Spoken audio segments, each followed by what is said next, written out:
Assalamualaikum warahmatullahi wabarakatuh.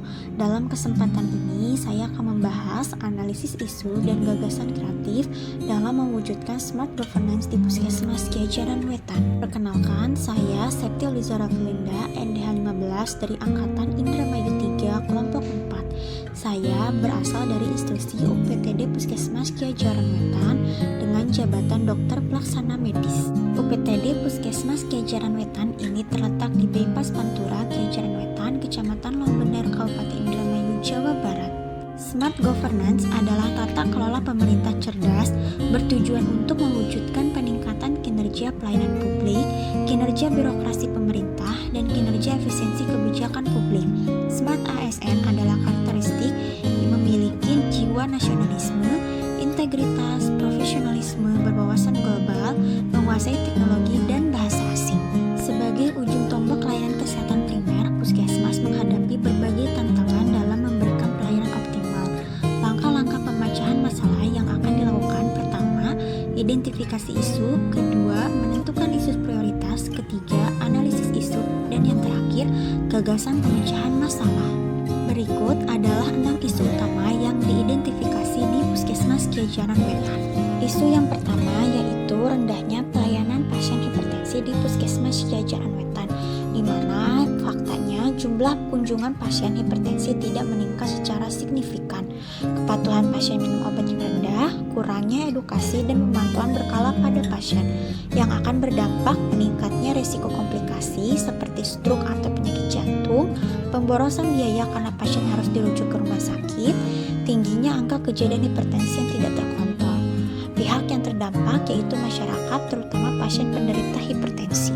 Isu yang kedua yaitu belum terlaksananya inovasi GIAS secara optimal, di mana fakta inovasi GIAS belum menjangkau semua sekolah sasaran, kurangnya kolaborasi lintas sektor, kurangnya pelatihan kader sekolah, dan pelaksanaan GIAS yang hanya dilakukan 1 kali, yang akan berdampak angka kejadian stunting tidak menurun secara signifikan, anak-anak sekolah tetap beresiko mengalami stunting, anemia atau gizi lebih, gagalnya pencapaian target kesehatan anak menuju Indonesia Emas 2045, rendahnya pengetahuan gizi di kalangan pelajar, dan pihak yang terdampak yaitu pegawai puskesmas serta masyarakat. Isu yang ketiga yaitu belum optimalnya pelayanan IGD di Puskesmas Kiai Jaran Wetan, di mana fakta ketersediaan petugas belum 24 jam penuh, sarana dan prasarana IGD belum memadai, SOP kegawat daruratan belum dilaksanakan dengan baik, SOP rujukan belum tersedia, beberapa data pasien tidak diinput ke RM secara lengkap, yang akan berdampak keterlambatan penanganan kasus gawat darurat, potensi kematian meningkat karena keterlambatan intervensi, tingkat kepuasan masyarakat rendah terhadap layanan puskesmas. Pihak yang akan terdampak yaitu pegawai puskesmas dan masyarakat. Isu yang keempat yaitu kurangnya kepatuhan pegawai memakai APD, di mana fakta masih ada petugas yang tidak menggunakan APD lengkap saat pelayanan. Pengetahuan tentang pentingnya APD belum merata, tidak ada sistem pengawasan dan teguran yang konsisten, yang akan berdampak meningkatnya risiko penularan penyakit menular, kecelakaan kerja lebih mungkin terjadi, merusak kepercayaan pasien terhadap keamanan layanan, yang pihak terdampak yaitu pegawai puskesmas. Isu yang kelima yaitu pelayanan kesehatan jiwa belum optimal, di mana rendahnya capaian penanganan ODGJ berat di Puskesmas Kiai Jaran Wetan. Dengan fakta cakupan kunjungan rumah dan pengobatan ODGJ masih rendah, kerjasama dengan pihak keluarga dan RT atau RW masih lemah, stigma terhadap ODGJ masih tinggi, yang akan berdampak pasien ODGJ tidak mendapatkan pengobatan rutin, potensi kekambuhan atau perilaku agresif meningkat, beban sosial dan ekonomi terhadap keluarga semakin berat. Pihak yang terdampak yaitu masyarakat.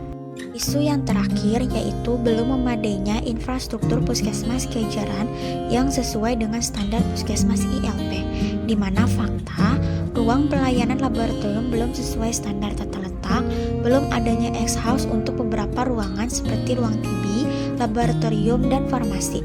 Aksesibilitas bagi penyandang disabilitas belum terpenuhi, yang akan berdampak proses pelayanan terganggu dan tidak nyaman, meningkatnya risiko penularan penyakit menular, tidak lolos akreditasi atau evaluasi ELP. Pihak yang terdampak yaitu pegawai puskesmas dan masyarakat. Dalam menetapkan akar masalah yang akan ditangani, perlu dicari akar penyebab masalah. Dari hasil analisis USG dapat diketahui masalah atau isu yang perlu segera diselesaikan, yaitu belum optimalnya pelayanan IGD di Puskesmas Ki Hajar Wetan dengan jumlah skor 14 poin. Melalui analisis Fishbone, berbagai akar penyebab ketidakoptimalan pelayanan IGD dapat diidentifikasi seperti gambar berikut. Gagasan kreatif penyelesaian isu dalam mengoptimalkan pelayanan IGD yang pertama yaitu peta gadar, membuat rencana strategis pelayanan IGD 1 tahun ke depan. Kedua, indeks kesiapsiagaan IGD, di mana membuat indikator atau indeks kesiapsiagaan IGD. Ketiga, SOP digital dan pelaporan online IGD, di mana membuat SOP pelayanan IGD dipublikasikan internal dan eksternal seperti akses publik melalui QR Code di IGD. Lalu melaporkan harian dan bulanan IGD menggunakan aplikasi sederhana seperti Google Form dan ditinjau oleh kepala puskesmas.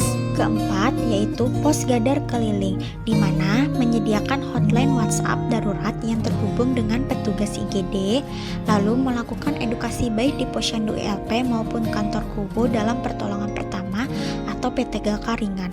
Yang terakhir yaitu lapor IGD, di mana melaporkan ringkasan tindakan dan waktu tanggap IGD secara berkala ke papan informasi pasien dan website desa atau puskesmas. Lalu menyediakan media pengaduan seperti QR Code atau kotak saran di ruang IGD. Dalam penerapan penyelesaian masalah isu dengan strategi Smart Governance, Puskesmas Ki Hajar Wetan bergerak menuju pelayanan IGD yang responsif, akuntabel, dan terpercaya seperti strategi berikut. Melalui semangat kolaborasi dan inovasi, kita percaya bahwa pelayanan kesehatan yang cepat, tanggap, dan transparan bukan lagi sekedar harapan, tetapi sebuah keniscayaan. Smart Governance bukan hanya tentang teknologi, tetapi tentang komitmen, integritas, dan keberpihakan kepada masyarakat. Mari bersama wujudkan Puskesmas Ki Hajar Wetan sebagai pusat layanan yang humanis, adaptif, dan berdaya saing menuju Indonesia Sehat 2045. Karena perubahan besar selalu dimulai dari langkah kecil yang konsisten. Terima kasih atas perhatian Anda, salam sehat, dan tetap semangat berinovasi demi pelayanan publik yang lebih baik.